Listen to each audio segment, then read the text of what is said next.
So, with a thought for the day, you know, part of having something to do every day is important as a retiree anywhere in the world.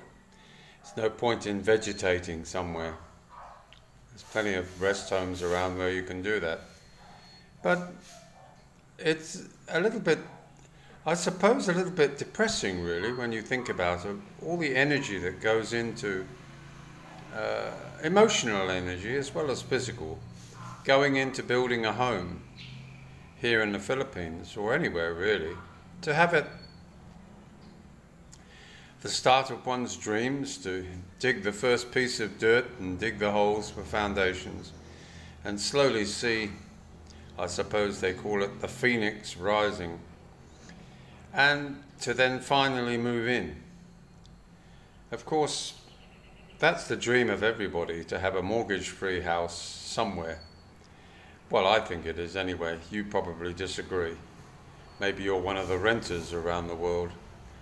But the thing is that there are a considerable number, dare I say it, Americans now, that go to the trouble of building a beautiful home, really lovely ones, and possibly because of health reasons, they decide that they won't be able to live in that house anymore, because what they've done is they've basically overcapitalized.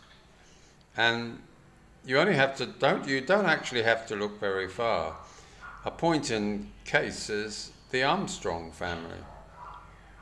Hard-working guys, Richard and his wife, I think it's Donna, and a little girl, and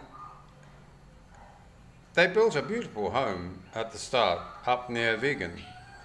And as a result, the home, for them to carry on with their dream, they decided that, or should I say maybe Richard decided, that it was probably best to be in business here in the Philippines, which a lot of you will say, no, no.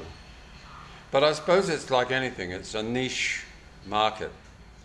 If you are going to build, you need to be able to have somebody who's going to buy. And I suppose in his case, he's rather hoping that one of his subscribers or Americans who are watching his channel decide that they fall in love with what he's built. And therefore, he has a ready market, so he believes. And one is hopeful that he's able to achieve it. But in his case, he built a nice first home. He's obviously had a lot of experience in concrete work and in terms of polishing concrete floors, and he's done a lot of that as a feature in many of the homes. Now, that's an option that people are turning to if they want that industrial look in their home, and it avoids the problematic issues that might turn up with tiles on the floor, especially in a rumbling country such as the Philippines. But sadly, he had to sell his house. Luckily, he had a buyer in mind, and he was able to sell it. Now, he sold it to buy 2 blocks of land, one to sell with a house on it, and the other one to build his once only beautiful home for him and his wife and daughter. And he proceeded to do it, and he was on cue really to complete it fairly soon. But what's happened is that since then we had that dreadful typhoon, which I think has had a play with it. Maybe he realized he didn't quite go high enough to avoid a flood. And we can all make that mistake looking at historical benchmarks. But anyway, as it's turned out, he's saying now that he's needing more equipment for his business. Well, I'm sorry, I've had 45 years of construction business behind me in 3 different countries, and I still agree with my own principle, and that is that if you go in undercapitalized, you're going to fail. When I say you're going to fail, you're going to lose money in most cases, or certainly lose the dream. And therefore, what he's doing is he's now decided that he's going to spend the next 6 weeks or so rushing to finish it. It will be a nice home when he's finished it, no doubt. But it's the finishing that costs more money as well. So I think it's sort of a case of get it completed so he has something tangible to sell.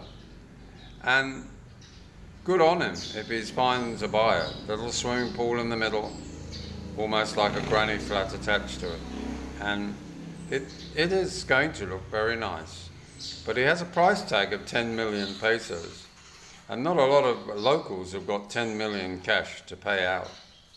So it's obviously going to be a foreigner who buys it, or maybe an overseas Filipino with lots of money.